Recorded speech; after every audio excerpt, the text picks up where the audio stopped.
It was 8:45 in the morning, another beautiful and sunny day. Two airplanes crashed into the Twin Towers. Crashed, crashed, crashed into these two strong buildings. The sky filled with fire and smoke. The buildings exploded and fell to the ground. Many people were hurt, and many lives were lost. What do you think of that picture? What do you think? It's like it's trying to describe how, like, the sad parts without showing it. I remember my first thought was I was intimidated because September 11th is always something that teachers kind of are scared by because you don't know what is okay to say in the classroom, what's not okay. So the idea of having a curriculum and lessons that you can actually follow seemed to me like a wonderful idea and at the same time overwhelming.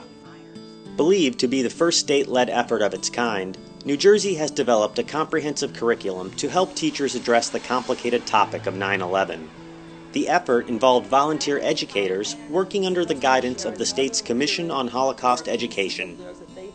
About 2 years ago, a representative from the Liberty Science Center and the families of 9/11 came to us and asked if we would be interested in developing a curriculum that would not only talk about 9/11, but about the reasons, the causes, and the aftermath of what occurred.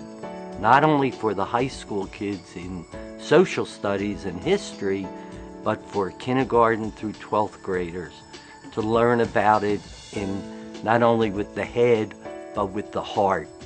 So with that in mind, we accepted the challenge and found 15 or 16 outstanding educators.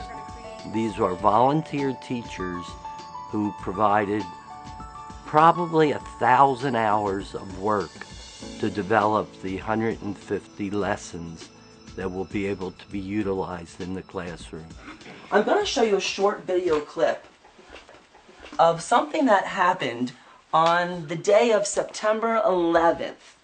And anybody know what happened on that horrible day in our history? When I was approached to be a part of this 9/11 curriculum, I had huge reservations about it. And I was like, gee, I don't know if this is something I can really do to myself. And then to teach terrorism and 9/11 to a bunch of elementary school students who are 9 to 4 to 6, how can you possibly even fathom that idea?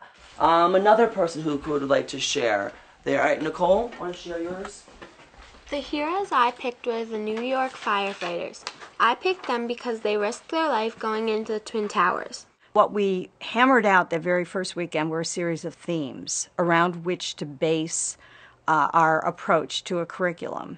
Things like, what is terrorism? How do people become terrorists? What is human nature like? How can you help others? How can you be an upstander and not a bystander, a rescuer and not a bully?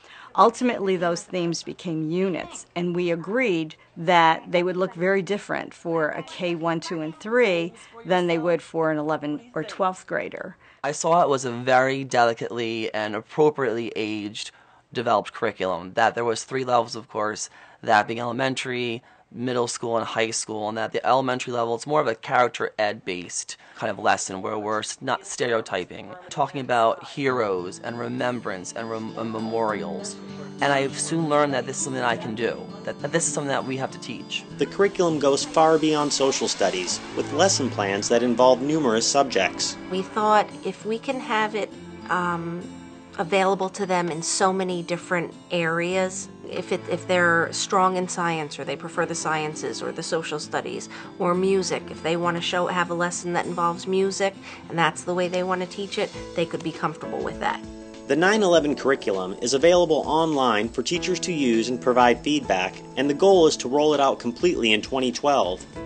Although the curriculum is optional, Dr. Don Vito feels it's an example of how New Jersey is leading the way for other states when it comes to educating students on 9/11 and other sensitive issues.